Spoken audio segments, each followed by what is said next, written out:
We're here today to pick whatever we can find, be they some vegetables, be they some fruits, be they some herbs. What have you got there? That's mad looking. Oh my God, oh my God, oh my God.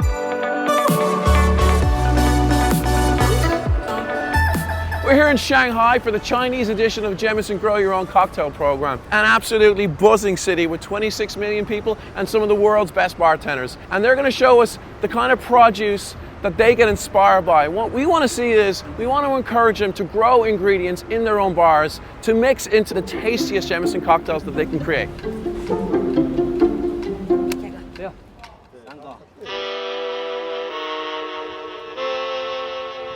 The bartenders in China have been incredibly enthusiastic about the Grow Your Own Cocktail concept. So we took a gang of them out to a farm just outside Shanghai, and the whole idea was we wanted to get them to engage with the farmers, we wanted to get them to, I suppose, collaborate with them, and ultimately challenge the bartenders to create some wicked, really tasty cocktails.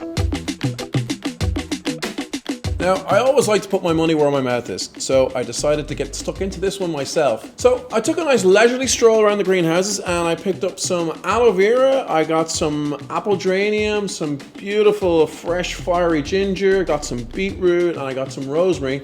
And what I did was I used them all to make a nice welcome drink for all our bartenders, and then I talked them through all the various techniques that I use in order to make that drink come together.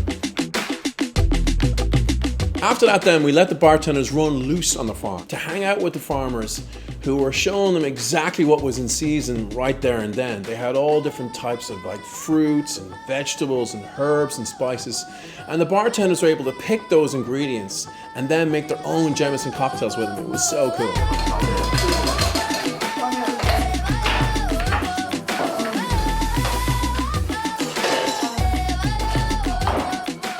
The weather was so nice that we had to set up shop outside. So we found a lovely little spot right by the greenhouses where we assembled all the bartenders.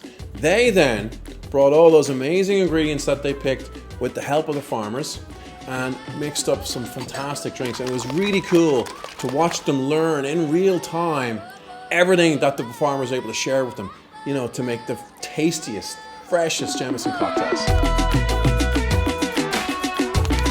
So we jumped back on the bus and headed back to Shanghai for dinner to an amazing place called Huntergatherer. Now, we had to roll up our sleeves again one more time because we had to cook our own dinner.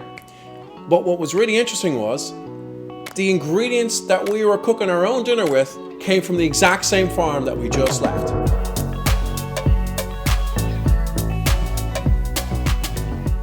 We have decided to kind of break the mold of normal sourcing and purchasing practices for restaurants here by actually owning our own. We own 2 farms here, 1,000 hectares each, and they are both USDA certified organic because we really want to know where the food comes from. So our slogan, our mission has always been celebrate real food, and that doesn't necessarily mean like it's all salads, it's all real food. You just need to know where it's from, how it's grown. So we really focus on that. What we want to do with our drinks, we want to go farm to glass and then even take it up even further by going grow your own cocktail, you know? So how has that been for you guys? I mean, for you to grow your own food like that, has it been well received? Yeah, absolutely. For the people that do really care about seasonality and the freshness of the ingredients, definitely do taste better when they're in season. Do you see like similar benefits for bartenders if they were to adopt some of the same practices? Oh, absolutely. The customers have a more emotional connection with the food that they're eating. Okay. Not only does it taste delicious, not only is it better for you because it's in season or grown in a sustainable and healthy organic way, but you understand the toil and the effort that is put into the farm by the farmers. Okay. And I think for cocktails, because bartenders are such a conversational kind of, career and like job, they're almost like therapy. So while you're you have a lot of time to talk with your customers, it's another way to tell them, hey, did you know that I grew this on mint myself? I crossed it with this and that, and this basil came from seeds from this place and whatnot.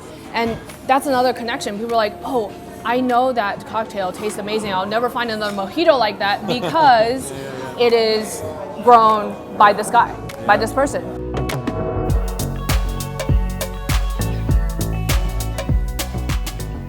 The following morning, I had some time to hang out with an old mate of mine, Eddie Yang, and he suggested that we meet at a local market.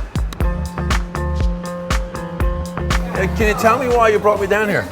I used to live nearby, so this was my local market. I see, okay. So because I'm from north, so I came back to China, came back to Shanghai, so lots of things, vegetables for me, I never seen before. Oh, I see, okay. Right. I know, like, they're all from local, they're all seasonal. For example, the bamboo shoot. So this is where you would come to try and learn about what was seasonal, what was Chinese. So the best chef is them. Right. If you see any ingredients, right, new, you don't know how to use it, cook it, then you can ask them. You talk to these people. Oh, check it out. Mulberries. Wicked. So, well, this is very seasonal. This is local. So we use that eatery for garnishes because it's seasonal, or sometimes we use to make whiskey smash. Oh, wicked. Lovely. Or like fruits. Like a sour, you muddle it. Yeah. Wicked. We gave customers bar snacks. It's not only chicken wings, we also give like plates of fruit. Yeah, wicked. I love it. And because that way then you're having, you know, these little snacks in the bar. They're also the same fruits are being used in the cocktails. Exactly. That's cool.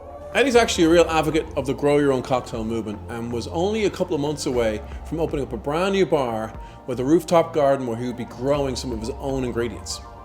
And what kind of benefits are you going to, I suppose, derive from that? Like, you know, what's driving you to do it? Right, couple of reasons. First of all, you don't know, this is from local. Yeah. But you don't know what they put in the soil. Oh, you don't know how it's grown? Yeah, how it's grown. Yeah. So we can control it. We know which water we're going to put in there, which soil we're going to choose.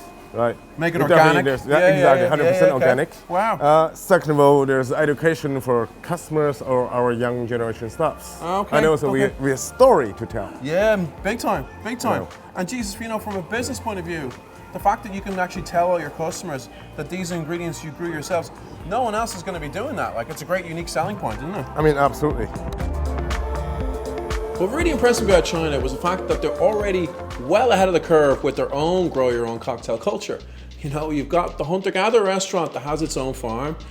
Then we got to hang out with my mate Eddie, who is sticking in his own rooftop garden at his bar. And then, most importantly, taking those bartenders to the farm and watching them, you know, move so quickly with the ingredients that they could pick right there and then. That was really, really inspiring, and it was great to see that, you know, and it just goes to show it doesn't really take much, you know, you can just get people to engage with the local producers, the local growers, the local farmers, and put them together with the restaurants, put them together with the bartenders. You can make something really, really special and really, really nice.